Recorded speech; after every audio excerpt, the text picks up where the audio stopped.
Okay, I'd like for us to get started. I'm Gray Krause, Professor of Biology and Director of the Emeritus College. And first of all, I want to thank CFDE and in particular Allison Adams for their leadership in developing this series of programs. And Don Saliers is just getting here. And in terms of continuing on in retirement, Don is just getting here from a course that he was teaching. And there's this, and then he's on our executive committee for the Emeritus College, and we're meeting at 2. So that's hardly sitting around and twiddling one's thumbs in retirement. I think the participation of CFDE in this is particularly noteworthy because so often I think retirement is seen as the end of one's faculty life.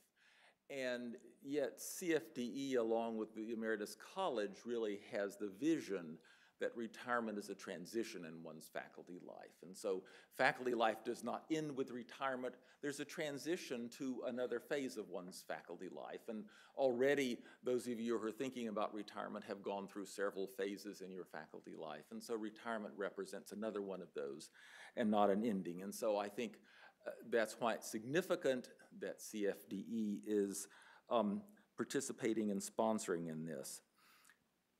The Emeritus College offers faculty a place to retire to, and our mission is to foster the continued scholarly and intellectual engagement of its members. There's information about the Emeritus College in the back and a place where you can sign up to get our newsletter, and we welcome active faculty to become members, and that's a way of sort of helping in one's transition by already becoming a member of the Emeritus College. We decided to offer 2 different programs in this series of continuing on. The first one was last Monday, and it was the speakers from the experimental and clinical sciences. And the idea was that there are certain differences that one faces in terms of how one thinks about continuing on if you have been in the experimental and clinical sciences than if you're in the humanities or non-experimental social sciences. And that was the reason for having those 2. And in fact, last Monday there were specific items mentioned that apply to those faculty and would not be so applicable for faculty in the humanities and social sciences. But in fact, there was a lot of things that were said last Monday that were applicable to anybody. So I would encourage, and fortunately that was taped, so I would encourage all of you to look at it. It was a wonderful session, and you'll be sent the links when the videos are up and ready to be viewed. So thank you very much for coming, and I'll turn it over to Pamela. Thank you, Grace. I'm Pamela Scully, Director of the Center for Faculty Development and Excellence, and I'm going to introduce the panelists. Also, if you haven't signed in, please do sign in with the sign-up sheet at the table over there. And thank you very much for joining us. This panel discussion today is continuing on in retirement, maintaining a scholarly life in the humanities and non-experimental social sciences. And as I said last week, the purpose of these presentations and discussions among all of us is really to deal with the more existential questions about retirement. You know, what does it mean to, finish one part of a career that's, engaged one all one's life? And as Grace said, the conversation last week was really quite heartening, actually. In fact, you want to take a little nap after hearing what everybody was doing. But it was fantastic. So today our speakers are as follows, and I think we will go in that order, if you don't mind. Senior Lecturer Emerita of French, Holly York, developed curriculum, taught and supervised graduate student instructors in intermediate level French language and culture courses. She served as director of the Paris Summer Study Abroad program for the Department of French and Italian. She's a past recipient of both the Excellence in Teaching Award and the Curriculum Development Fellowship of the Emory College Language Center. And she continues to pursue her interest in the implications of technological innovation for the future of higher education. And to this end, she's an avid participant in massive open online courses, or MOOCs, both as a student and as a community instructor. Her articles have appeared in the French Review, Modern Language Journal, French Forum, and others. She's also published poems in Word Bohemia and 3 Drops from a Cauldron. And thank you, Holly. Ron Schuchard is the Goodrich C. White Professor of English, Emeritus, and taught modern literature at Emery from 1969 to 2012, and was a recipient of the Thomas Jefferson Award. He is the author and editor of numerous studies of modern authors, particularly T.S. Eliot and W.B. Yeats.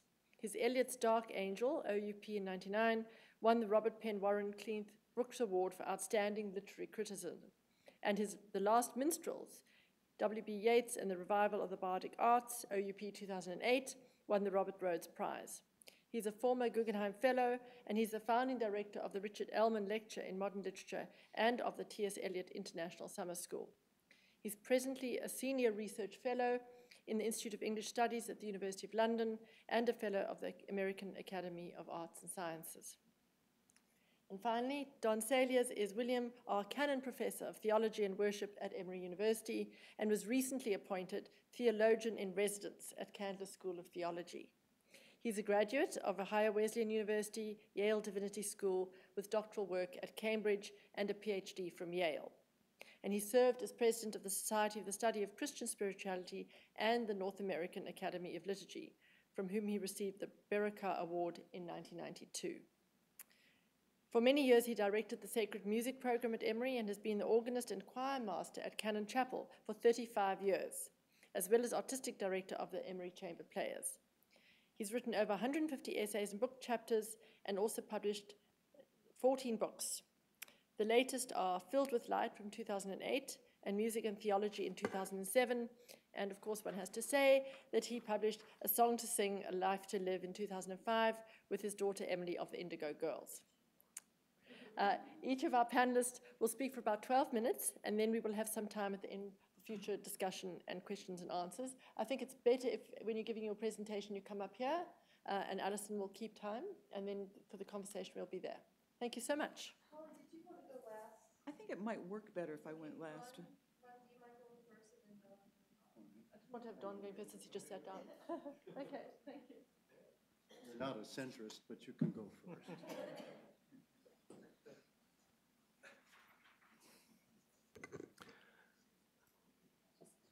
I never thought of retirement when I signed the forms relinquishing my professorship in 2012 after 43 years of teaching at Emory and receiving Emeritus status. I thought only of transferring all the time and energy of that life into full-time research and more fully engaged professional activity.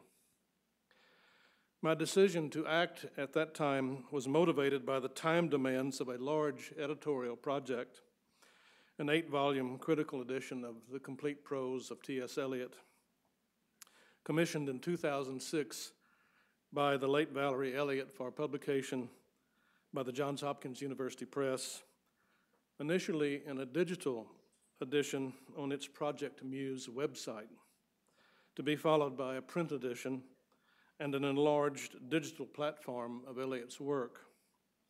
It may eventually prove to be the largest single author archive of any 20th century writer once all of the materials are online.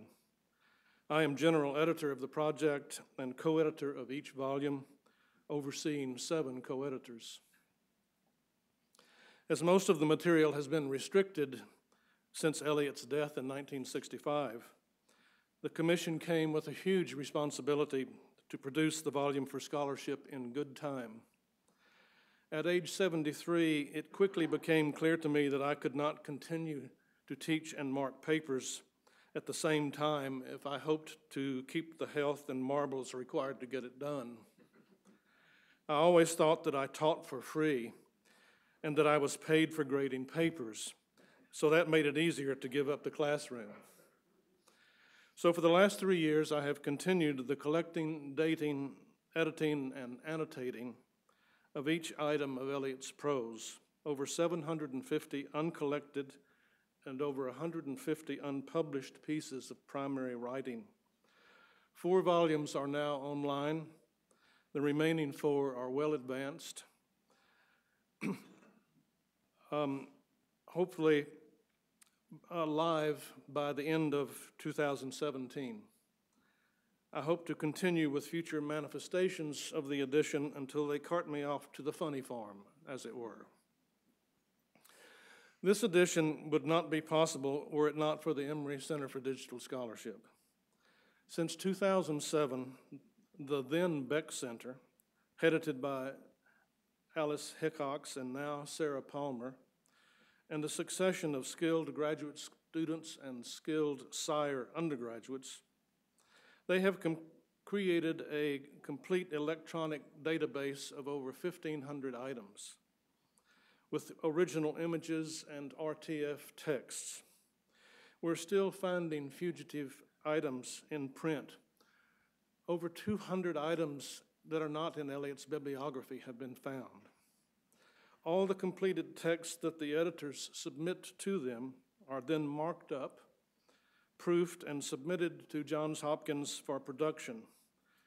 I am immensely grateful that the center continues to support this Emeritus project, which greatly redounds to the center's credit and value of scholarship. In recognition of the contribution, Johns Hopkins and Project Muse have provided perpetual, free, and open access to all members of the Emory community with a user ID, a password for Discover E. I am also grateful to have a faculty carol, my Dilbert's cubicle, on the 8th floor with continued technical support and access to all the books and periodicals that I need. I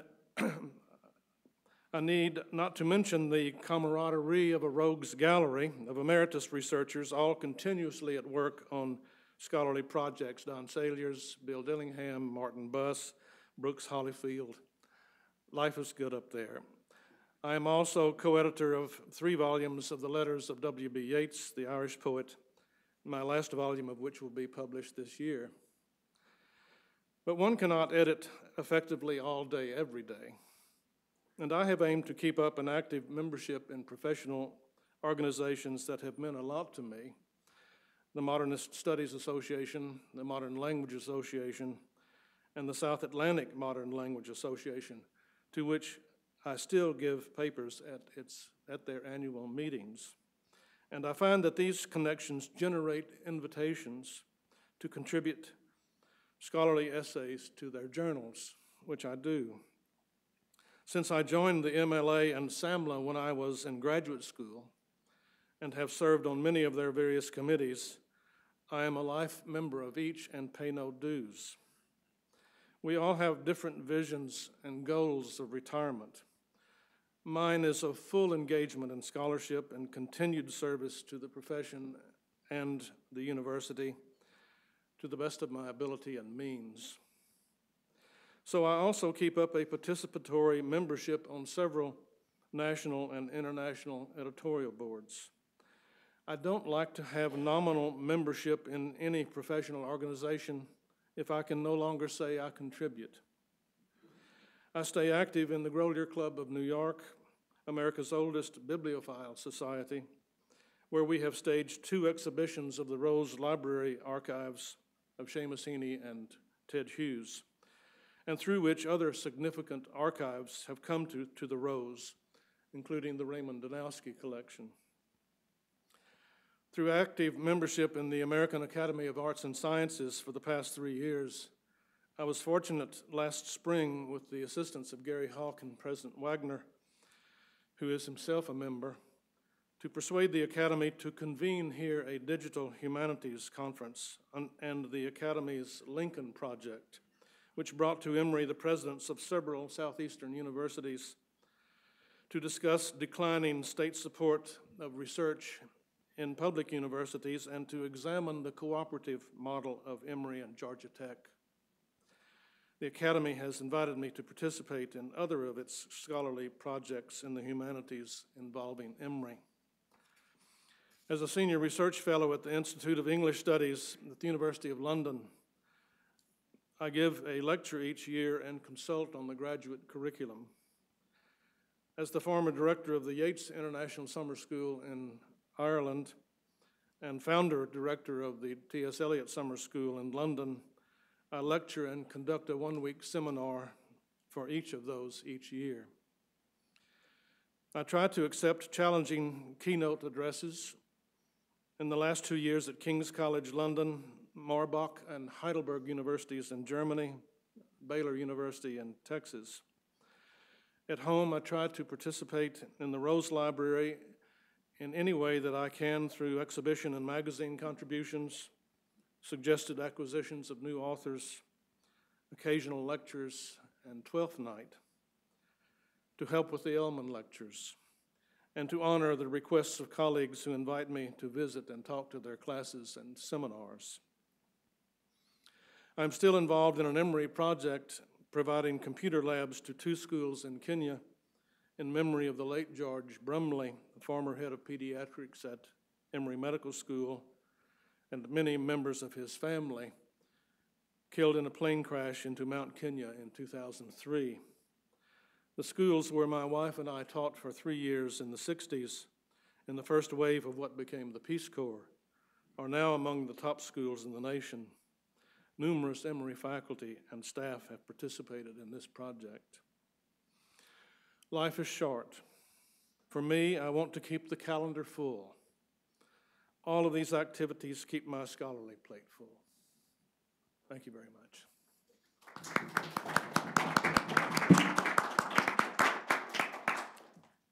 Don, be my guest, and I'm happy to talk about any of these, and also financial support for activities as well.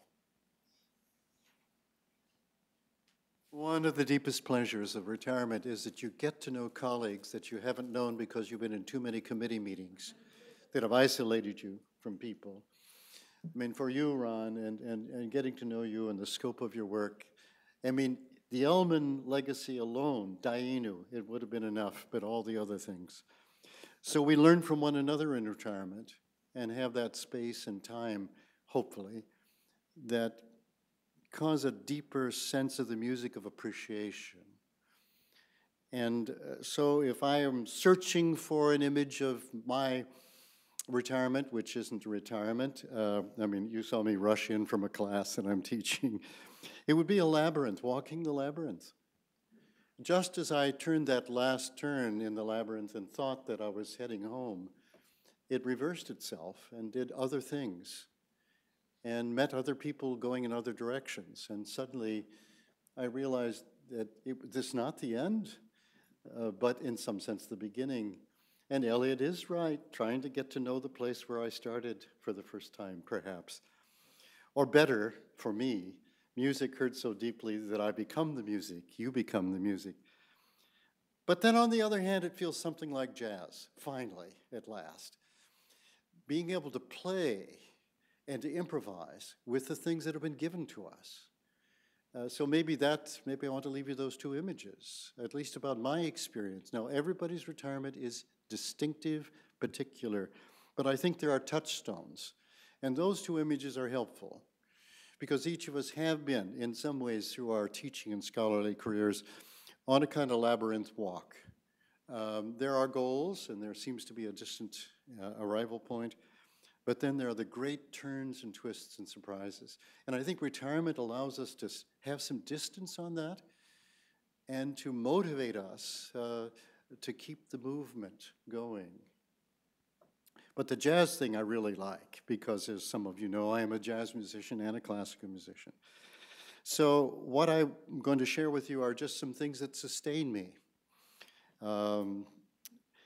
And my pattern has been quite variegated. And if I had to name 5 things that are the touchstones to the joy I have as a quasi, demi-retired guy, it would be something like this. First of all would be my continuing research and writing. I had the privilege of writing a monthly column for the American Guild of Organists. Now, this is not your 10,000-member scholarly community, but a surprising reach. Writing a monthly column, not a blog, but a column that has to be due and done well. I'm getting a lot of a wonderful satisfaction in feedback from musicians all over Canada and the United States and so on.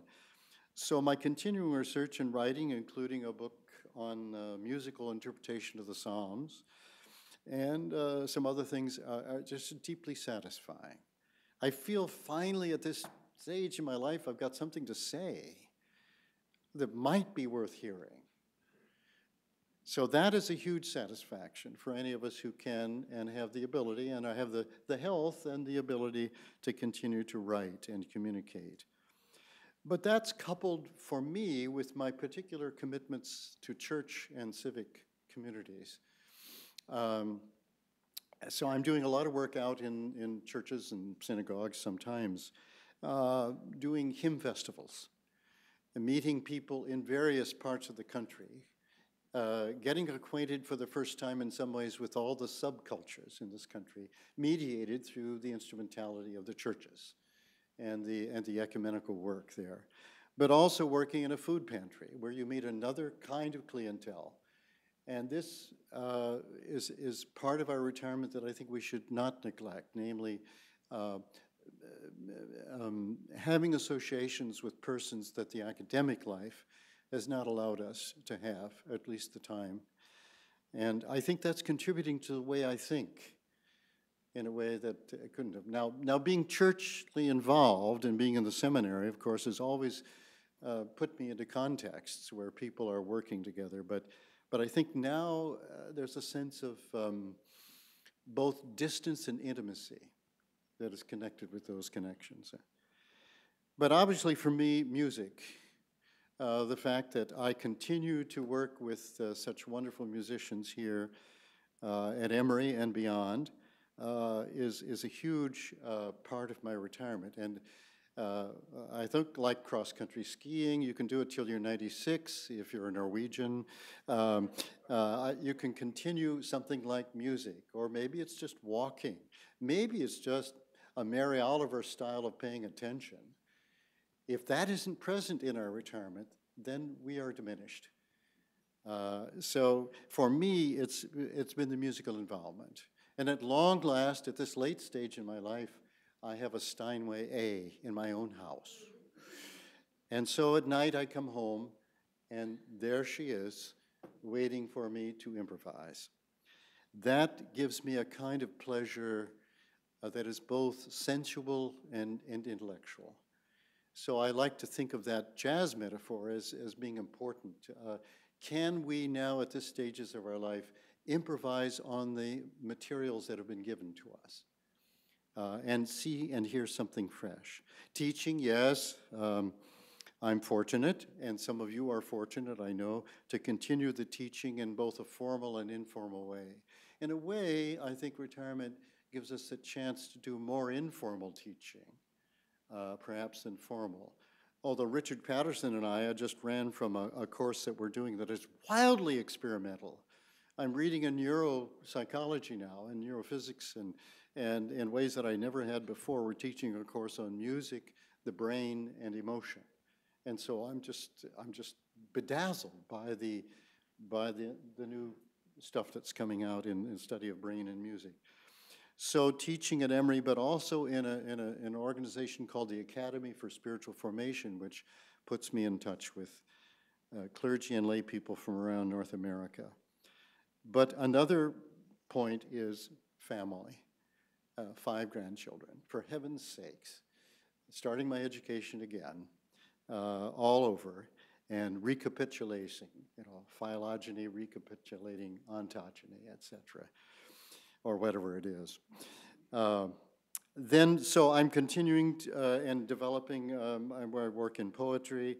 The Emeritus College has been an occasion for that, but to be colleagues with John and others, Jean Bianchi, who's writing on aging all the time. I resist writing on aging, so I'm writing about youthfulness, and so we have a counterpoint there. The other thing is to find groups of people that sustain you, and that I go back to the very first point I made. Retirement has given me, and should give us all, a chance at the hermeneutics of appreciation. What richness it is to be part of an academic community. and for us, particularly here, Emory, with the longevity of some of us, I'm just the sheer longevity, but also the richness of learning from each other. I think that absolutely has to be central to any retirement plan. So I leave you with those images of the labyrinth and the jazz group and the improvisation, and say that each of us, I think, have to seek some kind of interanimation of these elements, the continuing writing and thinking, the fellowship of like-minded and unlike-minded people, finding your equivalent of my musical life, whatever it may be, and continuing to learn as you teach and teach as you learn. Those seems to be the hallmarks of, if we can call about a successful retirement. And that has been my privilege. And I, like you, Ron, want to live till I die. And see if this life has been fruitful. You know, it's kind of, I don't want to get there too soon for the evaluation. But I think there, shall we say, consolations along the way. And that's in those turns of the labyrinth, and that's in the absolute surprise of something you thought you knew and heard, but it's completely in a different key, in a different rhythm. So those are my images, born of my own experience as a retiree. So thanks for inviting me to be part of it.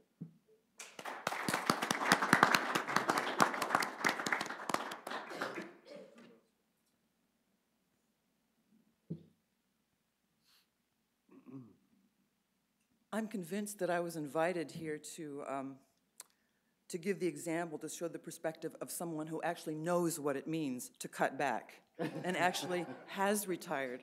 You don't see many examples of that in the Emeritus faculty. I mean, it's so impressive, the things that they continue to do. I love teaching, but I also love the opportunity to be turning towards something else. I'm relatively new to this state of being master of my own time, and I haven't quite figured out what it is that I want to do when I grow up yet, but there are a number of projects that give me a lot of pleasure. One of them is the Samuel Beckett letters, participating on that, and that's been a great privilege to do that. And there are several others, but I decided that I'd really like to limit my comments today to one that I have really been enjoying lately, with a little bit of background of how this particular project, which has to do with online learning, how it has recombined sort of a split in my academic interests. And the question that I was looking at, the question I looked at among the questions that were offered to us at the beginning, in the proposal for this panel, was, are there ways in which scholarly engagement might be refocused to new activities? And that was the one that inspired me and why I selected this one activity. One of the things I really value is only having to do one thing at a time, only having to be in one place at a time. I enjoy that. I'm not so sure that my colleagues feel the same way about that. I have really valued that. I'm in a field that differs from other disciplines somewhat in that my teaching career was only tangentially related to what I was trained to do in graduate school. My PhD is in French literature, specifically in 19th century poetry, and all my teaching at Emory for 30 years was in teaching language, intermediate language mostly. I loved doing it. We did have some literature, of course. There has to be some content there. If there's no there's no reason to learn the language. But it was more on a literacy level than it was on an analytical level that I'd been trained to do as a graduate student. So it's important. In teaching language, it's very important. You have to teach form. You're teaching a way of expressing oneself. You're teaching a skill. You're teaching form, which isn't always the most engaging thing in the world for students. So what you have to do is find ways to motivate them to learn. And one of the ways that has been traditional in language teaching and continues to be so is that we were always on the cutting edge of technology. You may remember language labs. That was the cutting edge when I was an undergrad, and I have fond memories of taking the earphones, putting them on, signing in, getting out my other work, and getting my time in the language lab. Those were found not to be so successful, very expensive, not so successful. But in recent years, technology has just been a boon for language teaching. Students are doing so. I saw a trajectory of student learning at Emory. They became so much more proficient as I was leaving Emory, just as I was retiring than they were when I had begun. As early as the early 90s in French, we were already moving toward a paperless classroom. And this involved having the students all turn in their essays to a server on the fourth floor, the Babel server on the fourth floor of Candler Library. So they would go into Candler, write their essays on the computers there. We would go into Candler, grade their essays on the computers there, unless we were one of the really advanced people who had a computer at home. Then we could put them on a 5-inch floppy disk and take them home and grade them. So that was how we did it. It was a lot of work. It was a lot more work than doing, sitting and grading papers, which is enough work on its own. But this was quite a lot of work. But the students enjoyed it, or not enjoyed it, but they found it so useful that we continued to do that. And even though it was a lot more work, because we would have voice annotations, et cetera. We can, in recent years, and this is to jump forward quite a bit, technological changes have been so rapid, and they've affected other disciplines as well, that, and it seemed to me like at the same time these technological changes were changing education, higher education, education at all levels, and then the financial crisis mixed in there, we wondered what in the world was going to happen to higher education? How was that going to work? Were our institutions and our profession going to even exist? So this was another interest of mine, was what's going to happen with higher education. And in terms of that, I participated in the academic learning community that Pamela led in 2013-14. And it was then that I became aware of a massive open online course, a MOOC, by Kathy Davidson, who did it on the future of higher education. So I thought, well, I wanted to know what these massive open online courses are anyway, and I know Davidson's work. She was the one famous at Duke for doing the iPod project, which seems very cute and quaint right now, but she had iPods issued to all the incoming students and found it to be very successful. So I knew her work, the book that she did from that. So I signed up for this massive open online course, not knowing what to expect, not expecting that much. Of course, Davidson exploited all the aspects of the MOOC. She had videos that were done at the same time. She was actually teaching it concurrently on the Duke campus while she was showing these courses. I was able to see how it worked in that they had office hours. She had office hours online. Her TAs had office hours online, and there was a wonderful discussion community. It worked really quite well. From there, finding that and they also had another neat thing they had a map where they plotted where everybody in the course was. There were 10,000 students that were all over the world, and it was very interesting to see that. Well, from there I moved on to another MOOC because that one was so successful, and this one was in modern and contemporary American poetry. And this is what really, really made a change. This is where I really saw something that was extremely successful. It combined my early interest in poetry. I don't know about modern American poetry. I know something about old French poetry, but not modern American. So I was very interested in that. This one's taught on Coursera by Al Filreis at University of Pennsylvania. And the things that made it really spectacular, really well done and very effective were that Al uses really a form of flipping the classroom that he's done for a very long time, so that when his videos consist of getting the students in the whole general online community have already read a poem, and then he gets his graduate students together and they sit around a table and he has the graduate students parse the poem and encourages discussion that way. It's a close reading, going back to close reading. Following that, the other students in the greater community get online and go on to the discussion forums, and they're also very heavily visited both by Al and by the TAs, and so you feel like you know each other, you see each other. He also has things like the great innovation was a live webcast once a week, where anyone who happens to be in Philadelphia is invited to be there. And so you see people that you might have seen them in the discussion forum, and now you see the person, and you see, it's a really, really effective way of doing it. The fascinating thing about it was that people became passionate about it, and when the course is over, they take it over and over again. It's gone on for 4 years. I took it 1 year and then was asked to be had the opportunity to be one of the discussion facilitators and have really enjoyed that this year. And there's teaching in that as well, because you're trying to sort of get people, answer questions, but at the same time channel the discussion into a way that's useful and interesting, engaging for everyone. So this was one of the things that really made it extremely effective, that people are interested through the entire year. The course goes from September through November, but it's open all year. People come in and they write, they keep the discussions going. Some students say, well, I'd like to start my own discussion on Gertrude Stein. So they'll start a Gertrude Stein discussion, or one on John Ashbery, or anyone that anyone would like to start a discussion on. The other thing that's important is that there's a sense of place, despite the fact that it's online. It's always done in this place called Kelly Writer's House at Penn. And so you're in this place, you see it, and they have pictures of it every time you go in. You sort of feel like this is your home, your writing home. So they've done such a good job of making you really feel like there's a there.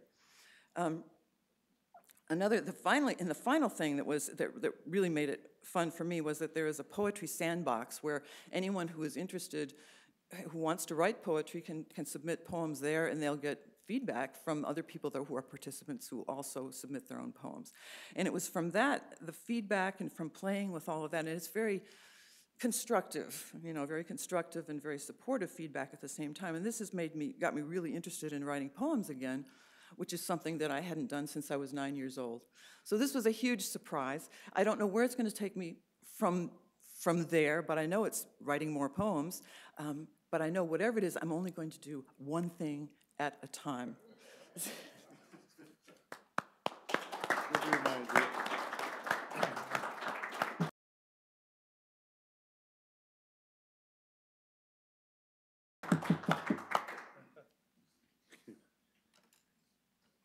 Wow, retirement sounds like a great thing. At this point, we'll entertain questions, and you can ask a question in general to all three, or a specific question to one person. Yes. I have a question for anyone who wants to answer it. Has being retired and being at the age of which you retired, or perhaps someone after that, changed the content of your work, changed the attitude, or changed the philosophical perspective?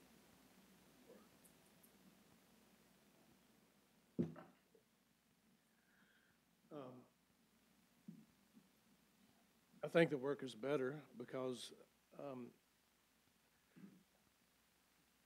in editing Yeats and Eliot, the research has taken me into corners that I would never have found had I not been doing that kind of work. And in the process, I always wanted to stop and write about the things that I was finding, but couldn't do that. And now most of the things that I write come out of that material that is unknown and unrecorded in archives and memoirs and notebooks, unpublished materials. And it's just enriched my joy of writing the work. I don't write now in relation to discourses or secondary materials. Arguments like that, and so over the years, that kind of work has changed the nature and quality of my writing outside of editing. It's changed mine completely. It's a complete change for me. A direction in doing my own writing poetry, something that I just hadn't thought of doing before. So. For me, there's a kind of, if you will, synesthetic quality that I hadn't experienced before. That suddenly I can see things that I hear, and as it were, hear things that I see in a character, and that's altered my way of writing. I also think simply the cumulative life experience. I'm bolder in being able to cut to the quick. I know in the lectures I give, or in the things that I'm writing in these columns, I'm much more apt to go to the bone first in a way I didn't. I should have been reading Seamus all along. Anyway, the clod and the bone. But so that's been a shift for me, less caution, less Yale cautiousness, you know. Oh my goodness, there's so many qualifications to make. Well, heck, I don't want to make so many qualifications anymore. And your comment about primary texts, I think going back and rereading Augustine and going back and rereading Emerita or going back and rereading Camus recently with my grandson, how about that? It gives you a very different angle on things. He said, Papa, I hear that the existentialists used to ask what was under the streets of Paris. And he said, I found out. Yes, I said, yes, I know. That's not a dinner conversation, but it's true. It's a cesspool there. And he said, it's kind of like American politics, isn't it? And so suddenly I mean this kind of synthetic and synesthetic thing. I feel this happening, which emboldens me to say certain things I probably would have been way, way too cautious to say in the academic mode before. Is that at least I'm feeling that in my own work.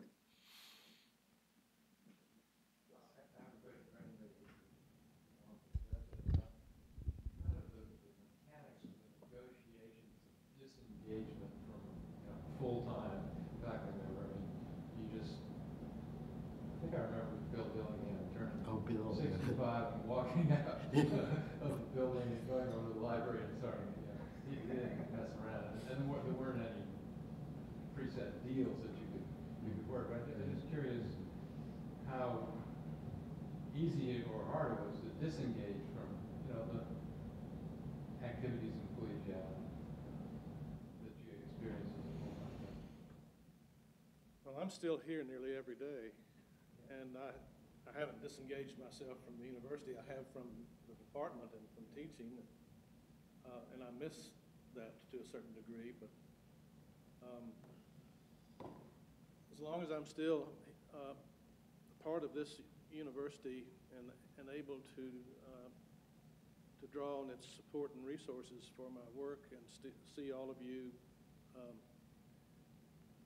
on occasion, it's not been a problem at all. If I'd moved away and gone off into a retirement home or something like that, it would have been a different story, but this is still my life. Well, I left teaching at a time when it was changing drastically. Things were the job was changing a lot, and I thought, well, if I were younger, I would roll with the punches. I'd figure out how to make this work.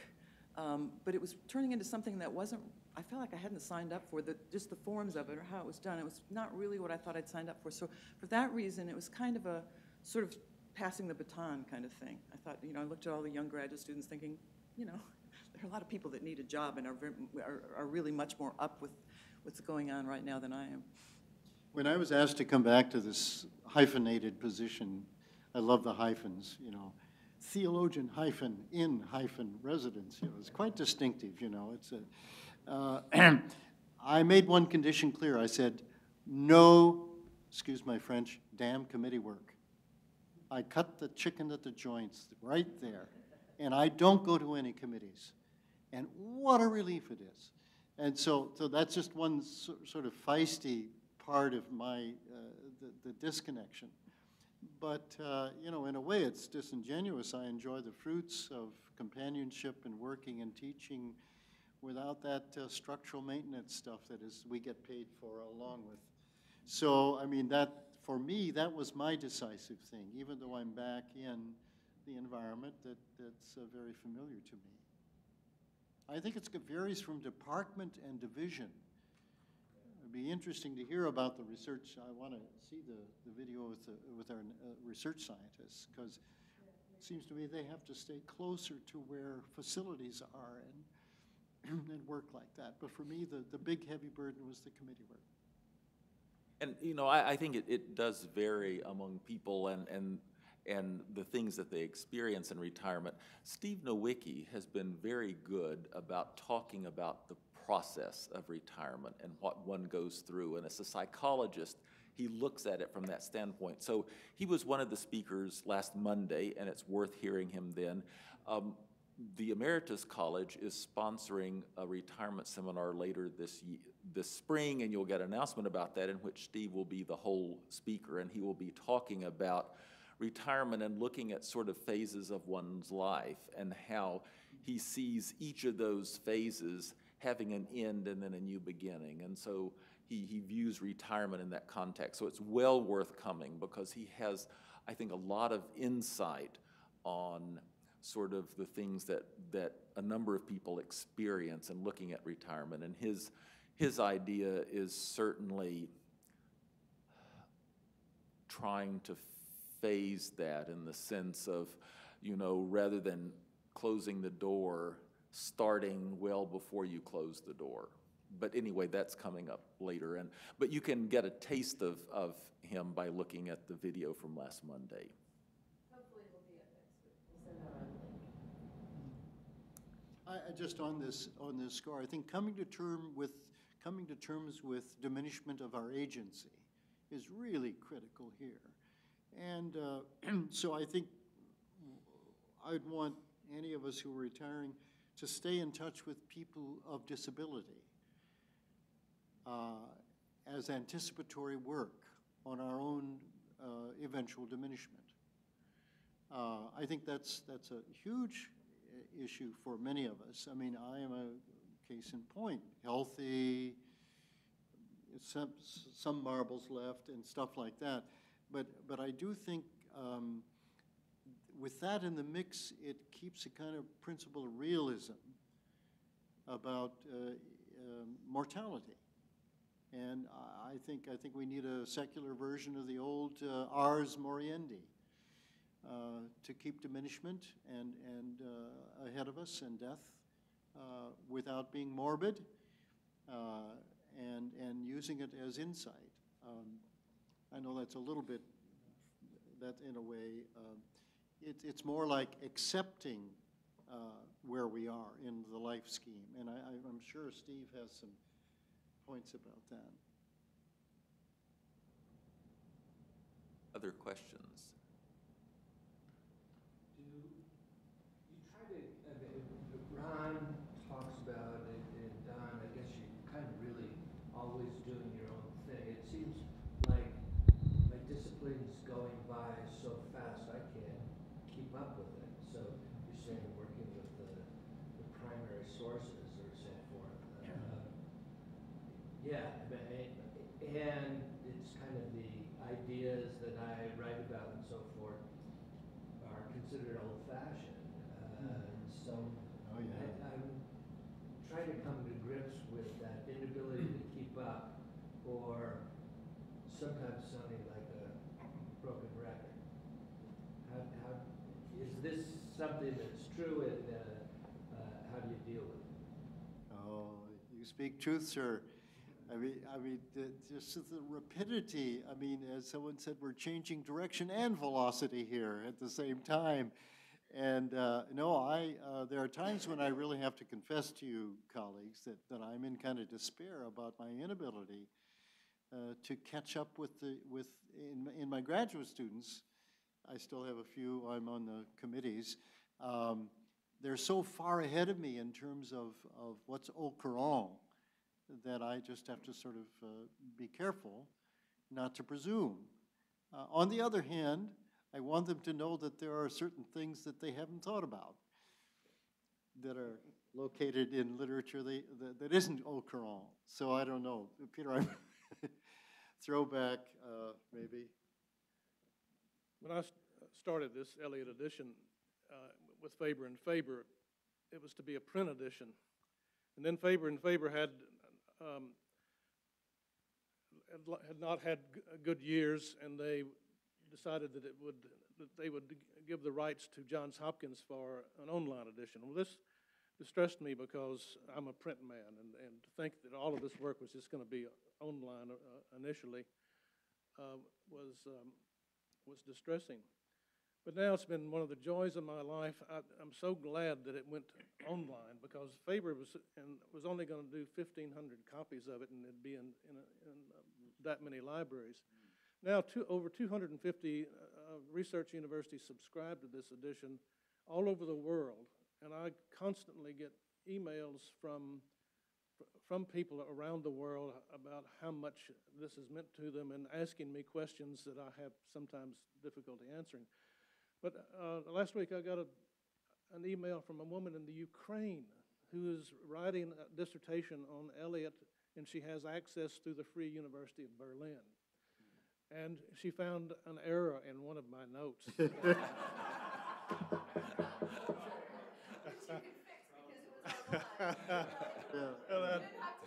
And she was so thrilled that I was going to correct it immediately. And she said that I say that Eliot met Conrad Aiken in 1909, and she said, no, it was 1908, and I send you the proof. But a woman in India who read Eliot's reviews of books on Hinduism that had not been available before, and now she's writing on Eliot and Hinduism and his poetry and things like this. And then all of the co-editors and the Saliers students and the graduate students are so much more sophisticated than I am and computer-wise that they are teaching me every day how to find things, how to arrange this, and so I'm being brought along on the cusp of the digital revolution by students and people who are enjoying it. Yeah, when my grandson gets out his iPhone in the middle of our discussion, I realize, oh, this isn't your grandmother's drawing room. No.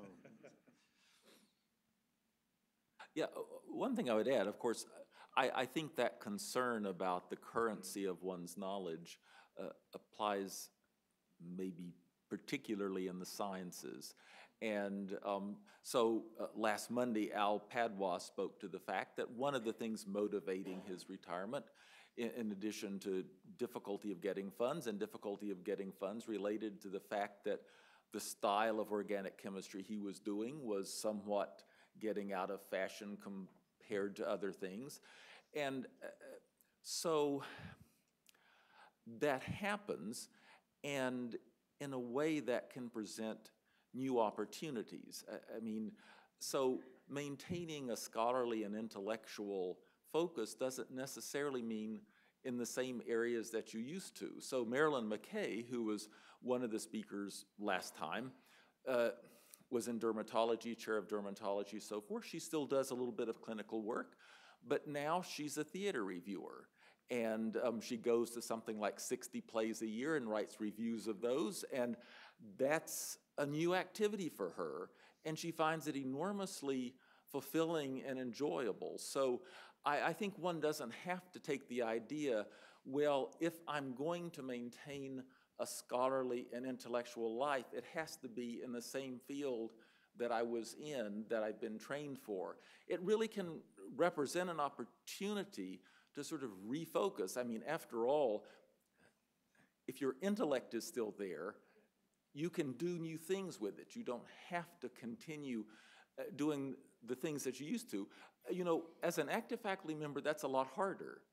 You can't sort of decide, oh, well, you know, I'm in anthropology, but I think I'll start doing theater studies. And actually did an MFA in right. theater after her retirement, if I recall correctly. So right. It's just an avocation. Right, right. So anyway, one can really look at new opportunities, which I think, so again, for me, that's an indication of retirement being a transition and not an end. I think your trajectory really illustrates that beautifully.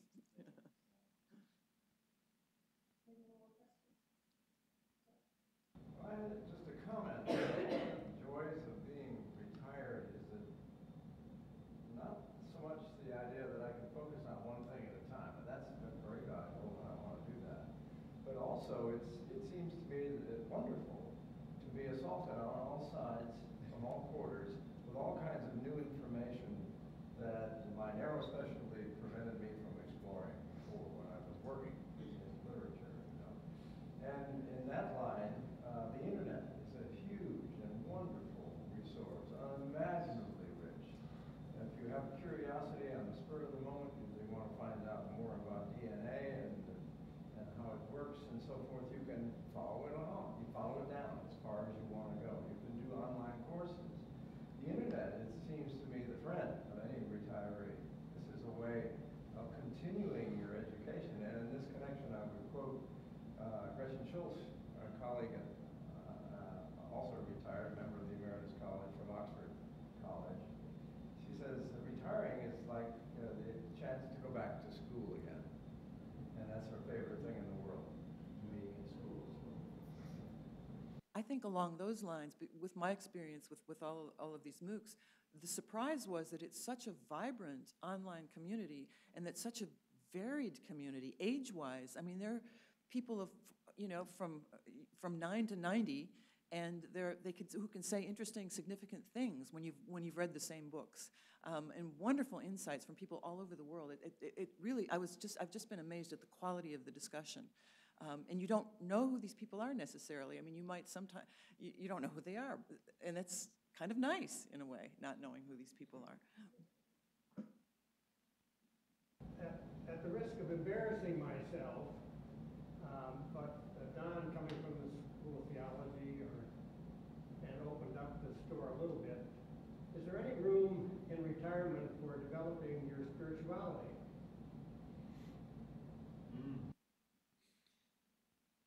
The short answer, of course, is yes, and there better be. I mean, because we discover how restricted our sense of ourself in the world has been. I mean, maybe many of us have had broad and deep spiritual lives, but I think the academic world can in odd ways restrict us because of our excessive cognitivity and preoccupation with rationality, say, and processes of rationality. I mentioned the business of keeping death before us. If that doesn't cauterize a few things, I don't know what will. But I think, and I also mentioned family. Even if you don't have a family, get together with the age range. I love that business, the age range on the internet. Things to learn from young children that you've forgotten, I think is, for me, part of the deeper roots of spirituality. Just the sheer surprise of things, the sheer delight in things, the notion of awe. But also then, in other words, I think if retirement doesn't have an expansion of life experience and those kinds of things, then it seems to me spirituality is diminished. So short answer is yes. The other is, of course, internet, interfaith, the interfaith discussions going on right now that are both seared and torn with all of the suffering on this earth, but also the huge promise of hearing one another for the first time. For example, there's this new study Quran that's out. And Nasser has done the work on it, a reputable scholar. It doesn't sit well with all the Muslim community, but it's an enormously important access that's happening. So yeah, I think those kinds of things are accessible in a way that they weren't a generation ago. As a lapsed Catholic, one of the things that has been of interest to me is following in Eliot's writings. Eliot, who was a trained philosophical skeptic at Harvard under some great philosophers, had nonetheless a tremendous spiritual drive. And the conflict between his spiritual drive and his intellect is part of the whole of the work. And following his attempt to find the great thinkers in history who have dealt with the problems of assent, from Newman and Pascal, and going back and reading myself Pascal and Newman and all of these people, it just enlarges the whole concept of expanding or getting back into a spirituality that you have abandoned. Okay, one last comment, and then I think we're going to have to end. Just as a footnote to that, the Emeritus College owes its formation to Gene Bianchi's thoughts about aging when he was a member of the religion department faculty. He wrote a lot about the spirituality of aging. And out of that came the idea for an Emeritus College. So you should be looking at his poetry, because that's what he's writing about. Okay, well, I want to thank again our panelists. I think they've done a wonderful job. And thank you for coming.